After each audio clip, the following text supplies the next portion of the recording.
Hello, my name is Josh Robinson from LMSUK here at Centre Stage with our amazing guest, Daniela. Where did music start? What was your first memory of music? My first memory of music was probably when I was a child, and I used to sit on this beautiful balcony full of flowers and birds and making up songs. How old would you have been at that time? I don't think I know. I don't think I know, honestly.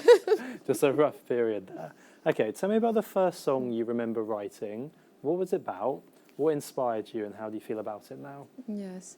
The first song I wrote fully was probably called Irrational Woman. And it was one of those very much smoky ballads, very jazzy. I collaborated with one of the pianists that I usually work with to arrange it. And we ended up at a beautiful recording studios down in Brixton with a double bass player, but I never released it. I think when I went back to it, I was like, I don't think it truly represents me. It needs more working for the lyrics, for everything. And I don't know, but everyone, I guess, has a hard drive full of songs that haven't got released. Yeah, exactly. Amazing. So what I want to know is, I love jazz. Jazz is a massive part of my life, and I know you love your jazz, your soul. What does that genre mean to you, and who are some of your heroes growing up? I guess it's music that I got exposed to by my parents and other friends who were playing instruments like saxophones and trumpets. And I remember when I was younger finding a vinyl of Chet Baker, because he did a lot of recordings in Italy, and listening to that, I was taken away to a different world, and I loved it, and I was hooked. From day one? Yes. I think the parents, kind of their listening habits, they do sleep into you. Like, maybe as a kid, I definitely tried to stay away from the artists my parents liked, but they definitely do sink in, and you do end up liking them further down the line. But for yourself, what I want to know is kind of, who are those artists that you look up to? Who are some big names that on the way here you would be listening to now that maybe I could hear in your music? Yeah, I guess I will listen a lot to all the songs from Amy Winehouse. I will listen a lot to sort of classic jazz singers and instrumentalists a lot. But then at the same time, I listen to a lot of pop music, a lot of Italian classics as well. I love listening to Ennio Morricone compositions for soundtracks for movies. And at the same time, singer-songwriters from the Italian sort of pop charts like Lucio Battisti or Mina Ornella Vanoni, and then I guess I listen to a lot of pop. Anything goes, I guess. As long as there's a good melody, I'm happy. A mix of genres in there. Yes. Okay, talk to me a little bit about your songwriting process, because I imagine with all of those genres, when you go in to record at Brixton and you've got your kind of band with you, is it something where it's set every time you do it in a certain way, like lyrics first and then chorus and then bringing in guitars, or is it different every time? How does it look? It's different, I guess, each time.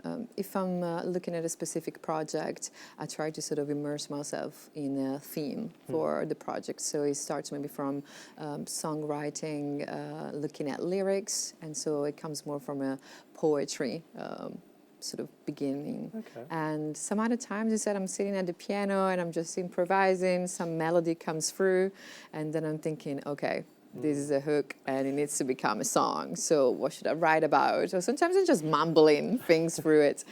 And then once I have a good idea of what's happening in some chord progressions and some lyrics and something that I consider a good demo, I usually reach out to musicians that I usually perform live with to ask for advices and sort of get some refinement in terms of harmony and musicianship, and sort of trying to bring all the different instruments together. Bring that all in. I love that. So if I was kind of a fly on the wall in one of those sessions, what would really surprise me with the way you work?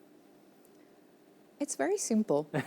Just the simplicity. Yeah, it's incredibly simple. I think what's been happening in the EP that I released, worked very closely with a beautiful and very talented producer, so everything is pristine. But the reality is all the songs that I'm writing, they start in my home at the piano, and probably I invite one musician just to have a go through it. They're just very simple. Yeah. There's nothing too organized or too flashy about it. If you hit like a songwriter's block and you don't know where to go creatively, is that something where you might come back to something a lot later down the line, or are you someone that sticks with it until it's done? What's your attitude to kind of songwriting? Yeah, I think I've been in both scenarios where I picked the two different routes. Sometimes you just need a break and maybe get inspired from something else. So I like to go to art exhibitions or to friends' gigs, or just doing something creative that it's not music, so that I can catch a little bit of a creative break and then get inspired by something else or somebody else. And other times instead, I know within my heart that I still have some juice and it needs to be sort of taken out. And yeah, so I need to sit there, not speaking to anybody until 4 a.m. in the morning in the darkness until it's there. And then you have that feeling of like, okay, now this one flows and it's the song. I love that. So talk to me some about your ambitions. What's a venue that you would love to play in the future that you haven't yet? Yes, I guess I would definitely put Ronnie Scott's and Oh Blue my Note. I would put all these. Yeah. And all the festivals, I guess. I love playing live. It's one of my favorite things. I love being able to sort of bring out all the beautiful musicians I play with. And yeah, festivals for sure during the summertime. And yeah, bring me to Ronnie's or Blue Note. Yes, seeing your set today, I mean, in the Ronnie Scott's historic venue, Yeah. all of these amazing names, it would fit incredibly well, wasn't it? I walked in today and everyone behind the cameras was popping their lungs into the kind of back, because it just puts everyone in a good mood. And I feel like that would really come across on the stage live and with a big crowd there to see that, which is incredible. What I want to know is, the songs I've been listening to today on your Spotify, fantastic. How do you know when a song's ready? Because I'd imagine as an artist, you've listened to it 500 times by the time it's released. So when do you know, yep, I'm happy with it? When I have nothing else to tweak. How many times do you reckon you listen to your song before it goes out? Is it a lot, or? God, I think there are different stages. So I listen to it a lot and I go through it a lot once when I'm still songwriting, I think. And once the process is done, I think the recording of it and the production of it, it doesn't take long. I'm very lucky to sort of collaborate with very sort of dedicated producers and musicians. And I think because we've been collaborating for so many years together, they already know what I like. And we also have a similar taste in what we feel that it's good and what feels compelling to... That chemistry has to be there on the creative side, doesn't it? Especially when it is something so personal.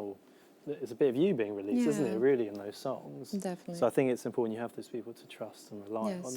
What's the best piece of advice you've been given as a musician, and why do you think it stuck with you?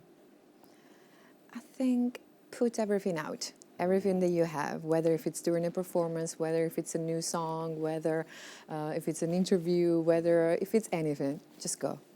Just go. Yeah. I love that. That's brilliant advice. Okay, what can we get excited about for the rest of this year and next year? What have you got coming up that people can come and see you at? Yes, so coming up, there's the acoustic versions of all my tracks on the EP, which I'm pretty excited about, and I just can't wait to sort of release them. It's probably going to happen during the summer, and the last single of the EP is coming out as well during summertime, so I can't wait. Fantastic. There's something so special about a stripped back version, just almost acoustic. I feel like some of my favourite song versions ever has been when it is literally a guitar and an artist, and that stripped back it's different, isn't it? Does it feel when you perform live today as solo, is it different? Is it more enjoyable? Is it more scary? How do you feel about that? I guess it's always nice to have musicians with you because it's a shared experience. But the truth is that it's a shared experience between yourself and the audience as well. Acoustic versions, they're always much more intimate than, you know, the full production and everything. So you can enjoy both, really. They just bring different vibes. Different things for artists. Daniela, thank you so much for coming on Centre Stage today. We'll catch up with you very soon. Thank you for having me. Thank you.